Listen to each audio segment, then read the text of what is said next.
Hi எல்லாரும் எப்படி இருக்கீங்க? இது வந்து ஒரு வீக் டேல எடுத்த மினி விலாக் தான். நான் வந்து கன்னியாகுமரியில இருக்கிறேன். கன்னியாகுமரியிலேருந்து தான் வீடியோ பண்ணிகிட்ருக்கேன். இங்கே கன்னியாகுமரியில் வந்து மீன் வந்து எப்போவுமே மெயின் சோர்ஸ் தான் ஃபுட்டில் வந்து. வீக்லி வந்து ட்வைஸ் ஆர் த்ரைஸ் தான் நான் வந்து மீன் வாங்குவேன். என் ஹஸ்பண்ட் இருந்தாங்கன்னா டியூஸ்டே அப்புறம் ஃப்ரைடே மட்டும் வாங்க மாட்டோம். மீதி எல்லா நாளுமே மீன் இருக்கும். அவங்க சிங்கப்பூர் போனதுக்கப்புறம் வந்து நான் எனக்கு எப்போல்லாம் மீன் சாப்பிட்ணுன்னு தோணுதோ அப்போ மட்டும் பார்த்து வாங்கிப்பேன். இன்னைக்கு காலையிலே வந்து வெலை மீனும் சால மீன் தான் வாங்கியிருந்தேன். மீன் வாங்கிட்டு வந்ததுக்கப்புறம் குட்டுவை வந்து குளிக்க வச்சு அவனை தூங்க வச்சுட்டு அதுக்கப்புறம் கிச்சனை தான் ஒதுக்கிட்டு இருந்தேன். ஃபஸ்ட்டு மீன் கழுவணும் அப்படின்னா வந்து சிங்க் ஏரியாவை வந்து கிளியர் பண்ணணும், இல்லாட்டி அவுட்டோரில் வச்சு க்ளீன் பண்ணணும். வெளியில் எங்கே போக முடியுது, செம்ம வெயில் அடிக்குது இல்லையா? அதனால் வந்து உள்ள சிங்க்லேயே வந்து கழுவிக்கலான்னு சொல்லிட்டு ஃபஸ்ட்டு வந்து பாத்திரம் தான் கழுவிட்டு இருந்தேன். எனக்கு மேரேஜ் ஆகி வந்த புதுசுலலாம் வந்து மீனை வந்து நான் தொட்டது கூட கிடையாது, கழுவுனதே கிடையாது எங்கள் வீட்டில் இருக்கிற வரைக்கும். இங்கே வந்து தான் ஒவ்வொன்றா வந்து கற்றுக்கிட்டேன். ஃபஸ்ட்லாம் அருவாமனை யூஸ் பண்ணிகிட்டு இருந்தேன். நான் அதுக்கப்புறம் தான் யூடியூப்பில் பார்த்து சிசர் வாங்கி யூஸ் பண்ணிகிட்டு இருந்தேன். என்னென்னா இந்த சிசர் வாங்கி 2-3 வருஷம் ஆயிடுச்சா, அதனால் வந்து நான் வந்து செத்த மீனையும் சாகடிச்சிட்டு இருந்தேன். மீன் கழுவுறன்ற பேரில் வந்து மீனில் சைடில் எல்லாம் வெட்டிட்டு செதிலெல்லாம் க்ளீன் பண்ணிவிட்டு உள்ளே இருக்கிறதெல்லாம் எடுத்துருவேன். அதுக்கப்புறம் வந்து ஒரு மீனாக வந்து வாட்டர் வாஷ் பண்ணிகிட்ருப்பேன். வெலை மீன்லாம் வந்து தொலியை உரிக்கிறேன்டா அப்படின்ற மாதிரி மேலேருந்து கீழே வர உரித்து வந்து சதையெல்லாம் பிச்சு வச்சுட்டேன். பாவம் அந்த மீன். அதுக்கப்புறம் தான் அதை வந்து குழம்புல போட்டேன். மேரேஜ் ஆகி வந்த புதுசில் ஒரு நாள் வந்து எங்கள் மாமியார் வந்து வெலை மீனை கொடுத்து மீன் குழம்பு வைமா அப்படின்னு சொல்லியிருந்தாங்க. அவங்களே கழுவியும் கொடுத்துட்டாங்க.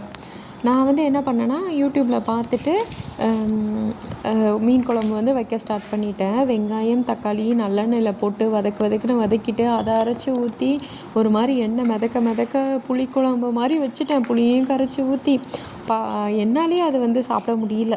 பாவம், நான் வந்து அப்போவே மீனையும் வேஸ்ட் பண்ணி மீன் குழம்பு எல்லாமே வேஸ்ட் பண்ணிட்டேன். தென் வந்து அதுக்கப்புறம் தான் மாமியார் வந்து எப்படி மீன் கழுவுறாங்க, எப்படி வந்து சமைக்கிறாங்க அப்படின்னு பார்த்தேன். கன்னியாகுமரியில் வந்து ரொம்ப சிம்பிளாக தான் மீன் வைப்பாங்க, ரொம்ப ஈஸியாகவும் இருக்கும். இந்த விஷயம் நமக்கு தெரியாமல் போயிடுச்சு, இது தெரியாமையா இவ்வளோ தப்பு பண்ணிட்டோம் அப்படின்னு தோணுச்சு. ஒன்றுமே இல்லை, ஃபஸ்ட்டு வந்து நல்லா தேங்காய் வந்து திருவணும். தேங்காய் திருவுறதே ஒரு வந்து வித்தை தான், அதை முதல்ல கற்றுக்கணும். அதுக்கப்புறம் வந்து சின்ன வெங்காயம் வந்து ரொம்பலாம் போட்டு உரிக்க தேவையில்ல. ஒரு 4 சின்ன வெங்காயம், ஒரு 4 பல் பூண்டு, இதை வந்து தேங்காய் கூட வந்து மஞ்சள் தூள், மிளகாத்தூள், அப்புறம் குழம்பு தூள் இல்லாட்டி மல்லித்தூள், இங்கே எல்லாருமே மல்லித்தூள் தான் போடுவாங்க. நான் வந்து குழம்புத்தூள் வந்து இப்போது குழம்புத்தூள் தான் நான் மசாலா அரைக்கிறதுக்கப்புறம் ஃபுல்லாகவே குழம்புத்தூள் தான் போட்டுக்கிறேன். அது போட்டுட்டு ஒரு தக்காளி, ஒரு மாங்காய் கூட இல்லை, அதில் பாதி மாங்காயில் ஒரு 5 துண்டு பீஸ் போட்டுக்க வேண்டியதான். ஒரு 2 பச்சை மிளகா, நிறைய பேர் இருந்தாங்கன்னா ஒரு 3 பச்சை மிளகா போட்டுக்கோங்க, 4-5 கூட போட்டுக்கலாம். அதுக்கப்புறம் வந்து புளி, லெமன் சைஸ் அளவுக்கு புளி கரைச்சி எல்லாமே ஒரே பேனில் போட்டு கலக்கி எடுத்து நம்ம வந்து அடுப்பில் வச்சிட்டோன்னா முடிஞ்சது வேலை. மண் சட்டி இருந்தால் ரொம்ப நல்லாயிருக்கும். என்கிட்ட வந்து மண் சட்டி இல்லை, ஆக்சுவலி அது உடஞ்சிருச்சு. வேறு கண்ட்ரி, வேறு ஸ்டேட்டு அப்படி மாறி போனால் தான் அந்த சாப்பாடு விஷயம், அப்படிலாம் கிடையாது. பக்கத்து டிஸ்ட்ரிக், பக்கத்து ஊர் போனால் கூட வந்து சாப்பாடு விஷயத்தில் வந்து அவ்வளோ டேஸ்ட் டிஃப்ரென்ஸ் வந்து இருக்குது. பண்ணக்கூடிய சமையல் மெத்தட்லேருந்து எல்லாமே சேஞ்சஸ் இருக்குது. இங்கே வந்து எனக்கு மெயினாக தெரிஞ்சது வந்து தேங்காய் திருவுறது தான் பெரிய வேலையாக இருந்துச்சு. அது வந்து யாராவது தேங்காய் திருவி மட்டும் கொடுத்துறீங்களேன், நான் எப்படியாவது குழம்பு மட்டும் வச்சிடுறேன் அப்படிங்கிற மாதிரி இருக்கும். ஒரு தேங்காய் எடுத்தேன்னா அது ஃபுல்லாக திருவுறதுக்கு எனக்கு எப்படியும் ஒரு 3/4 மணி நேரமாவது ஆயிரும். தேங்காய் திருவிட்டேன்னா அப்புறம் அந்த வேலை சமையல் வந்து எனக்கு முடிஞ்ச மாதிரி ஃபீல் ஆகும். நான் எப்போவுமே தேங்காய் வந்து கட் பண்ணி போட்டு வந்து அரைப்பேன். அப்படி அரைக்கும் போது உள்ளே வந்து கோழி குண்டு மாதிரி சுற்றிட்டு இருப்பானுங்க அரைப்படாமல். சரி போங்கடா அப்படின்னு சொல்லிட்டு அந்த குழம்புல போட்டுருவேன். அப்படியே தேங்காய் கூட வந்து மஞ்சள்தூள், மிளகாத்தூள், அதுக்கப்புறம் குழம்புத்தூள் 2 ஸ்பூன் போட்டுட்டு சின்ன வெங்காயம் அப்புறம் வந்து பூண்டு சேர்த்து நல்லா ஃபைன் பேஸ்ட்டாக அரைச்சிக்கணும். இங்கே வந்து மல்லித்தூள் தான் சேர்ப்பாங்க. என்கிட்ட வந்து நான் வந்து ஃபுல் அண்ட் ஃபுல் குழம்புத்தூள் போட்டு எல்லா குழம்பும் வச்சதுனால வந்து குழம்புத்தூளாகவே சேர்த்துக்கிட்டேன். தேங்காய் வந்து நல்லா ஃபைன் பேஸ்ட்டாக வந்து மசாலா கூடவே போட்டு அரைச்சிக்கிறது ஒரு மெத்தடாக. இன்னொரு மெத்தடில் வந்து தேங்காய் வந்து இந்த மசாலா ஐட்டம்ஸ் எல்லாமே போட்டு மிளகு சீரகமும் சேர்த்து போட்டு வறுத்து அரைப்பாங்க.